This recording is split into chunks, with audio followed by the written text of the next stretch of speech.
Hello everyone, this is Joseph Roy, laser engineer here at IPG Photonics. We're going to take you on a tour on how a light weld is created, from the initial manufacturing of the diodes all the way to the final assembly. Now, we're going to show you the difference between an American-made product and some of our foreign competitors. The difference being is American craftsmanship and American quality. Delivering quality to our end users is our key goal here at IPG. So let's take this tour and show you how it's done. Okay, so here we are at the IPG machine shop. This is where the journey of building a light weld begins. I'm here with Fred. Fred is the machine shop supervisor. So Fred, can you tell us how we start with building a light weld? Yes, let me just reiterate. We're here in Oxford, Mass, IPG machine shop. It's an American company. So one of our secret sauces to this handheld laser is our diode packages. They're produced here. Each part is precisely cut, visually inspected, and also I can say mechanically inspected by one of our 50 craftsmen here at IPG in Oxford. So Fred, what are the other manufacturing processes that takes place in this building? Well, we have multiple machines. As you can see, it's a big building. Like I said, we have 50 American craftsmen here, very well versed in their occupation. We have 5-axis machines, we have laser cutting machines, we have prototype machines, we have production machines, all running daily, making a very good product. This is the whole point of American made, quality workmanship, and people like Fred who make this happen. Thank you, Fred, I appreciate that. I appreciate it. Let's head over to our next stop. Okay, so we are here over at the EMA facility. EMA stands for Electromechanical Assembly. I'm here with Danielle. Danielle is a quality insurance inspector. Danielle, can you tell me why this is an important stop in the building of a light weld? Hi, Joe. My name's Danielle, and I work at the IPG Photonics in the Oxford, Mass facility. This is an important stop because not only do we assemble the components of the light weld, but we also inspect each unit 100% to make sure they are ready for our customers to use. So this is Station 1 of our light weld facility. Station 1 does the front panel of the chassis. He puts the front label on. He then puts the knobs on and adds the screws and cables that connect to the PCB boards. This is Station 2. This is the rear panel assembly. He is responsible for installing the plug to the outside of the unit, along with all the wiring components and screws. This is Station 3. Here he does the fan assembly. He assembles the fan and tests that it runs correctly for a certain length of time.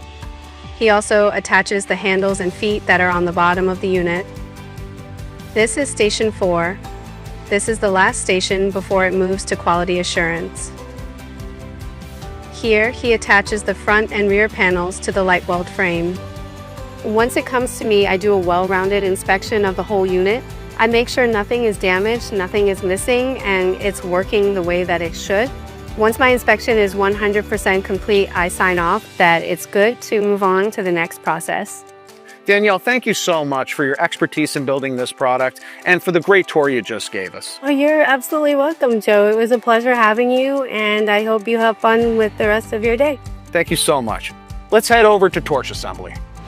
Here we are in the torch assembly department. I'm here with Chris. Chris, can you tell me a little bit about yourself, your role in this environment, and how we build a superior torch to our competitors? Yeah, so my name is Chris Cosma, and I'm the production manager for LightWELD Torch Assembly, and I've worked for IPG Photonics for 18 years. So what are some of the unique processes and procedures for us to ruggedize this torch, and how we differentiate the robustness to our competitors? Yeah, so we know our LightWELD torch can use this in pretty harsh environments. So keeping the inside of the head clean is very important. So we spend a lot of effort and care to keep everything free of contamination and to seal the head from any external environmental contamination from getting inside the head.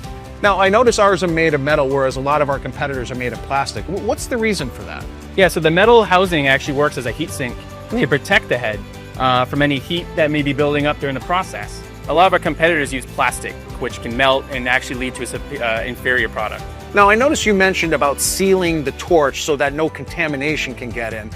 Does the gowns have something to do with that? Yes, it does. So we wear gowns to keep contamination around the assembly of the head as low as possible. Keeping the head clean, keeping all the optics free of contamination and defects, helps our customers keep welding longer. That's really great. Chris, thank you so much for all the hard work you do, and I really appreciate all the care and precision you put into our final product. let's head up to final assembly in Marlborough, Massachusetts. So here we are in Marlborough at the final production and testing area. I'm here with TJ Murphy. He is the production manager, and he's going to walk us through some of the protocols and procedures that we do in the final assembly.